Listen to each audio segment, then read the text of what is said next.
Perkenalkan, nama saya Olivia Ratu Indri, NIM 202337070, Prodi Manajemen Pajak, mata kuliah Komunikasi Perpajakan.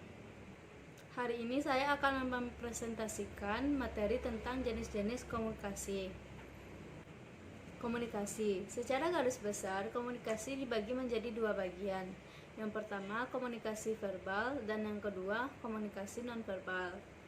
Jenis komunikasi. Yang pertama, komunikasi berdasarkan cara penyampaian. Terbagi menjadi dua, yaitu komunikasi lisan dan komunikasi tertulis.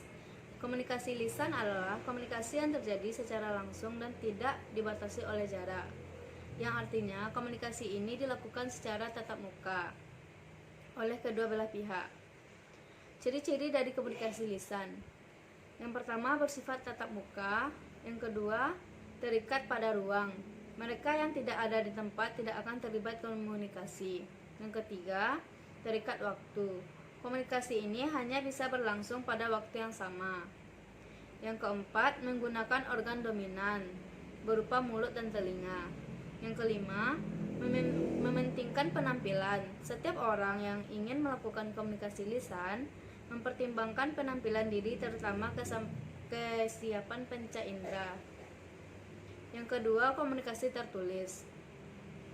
Komunikasi tertulis adalah komunikasi yang dilakukan melalui tulisan yang dilakukan dalam kegiatan surat menyurat yang melalui pos, telegram, email, dan sebagainya.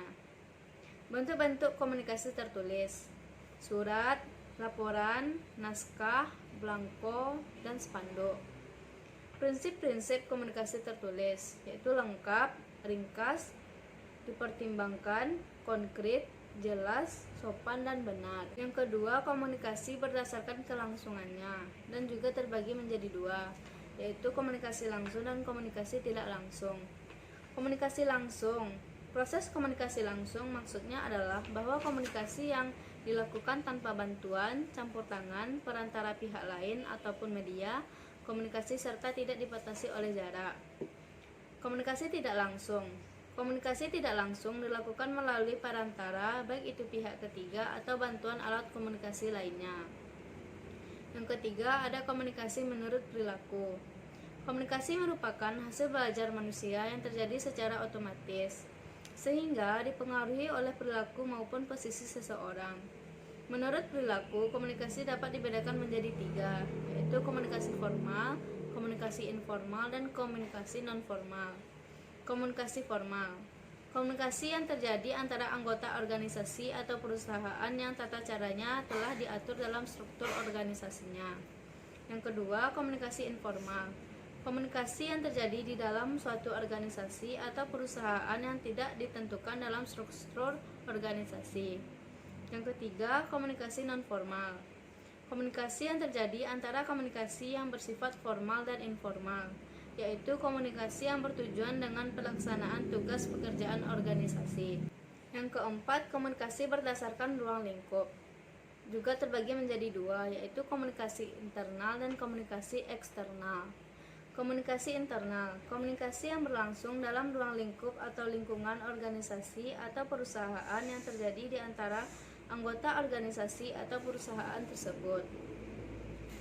Yang kedua, komunikasi eksternal. Komunikasi yang berlangsung antara organisasi atau perusahaan dengan pihak masyarakat yang ada di luar organisasi atau perusahaan tersebut. Contohnya, pameran, promosi, konferensi pers, siaran televisi, radio, bakti sosial, dan sebagainya.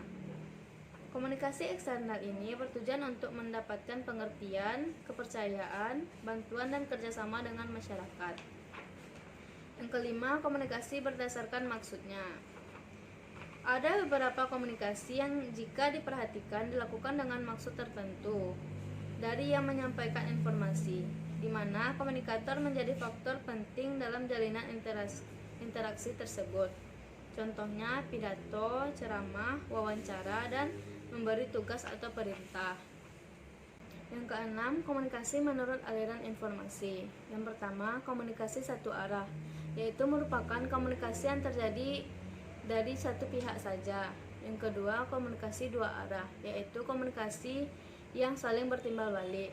Yang ketiga, komunikasi ke atas, yaitu merupakan komunikasi yang terjadi dari bawahan kepada atasan. Yang ketiga, komunikasi ke bawah, yaitu merupakan komunikasi yang terjadi dari atasan kepada bawahan. Yang keempat, komunikasi ke samping, yaitu merupakan komunikasi yang terjadi di antara orang yang memiliki kedudukan yang sejajar. 7. Komunikasi menurut peranan individu. Komunikasi yang dilakukan seseorang kepada pihak-pihak lain baik secara kelompok maupun perorangan. Dalam komunikasi ini, peranan individu sangat mempengaruhi keberhasilan proses komunikasinya. 8. Komunikasi menurut jumlah pelaku dalam komunikasi. Jumlah dari orang yang berkomunikasi akan mempengaruhi proses komunikasi itu sendiri. Dan terbagi menjadi dua, yaitu komunikasi perseorangan dan komunikasi kelompok. Komunikasi perseorangan. Komunikasi yang terjadi antara pribadi dengan pribadi tentang permasalahan yang juga bersifat pribadi. Yang kedua, komunikasi kelompok.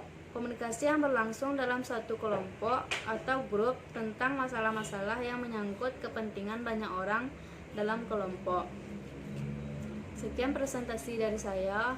Mohon maaf jika ada salah kata. Assalamualaikum warahmatullahi wabarakatuh.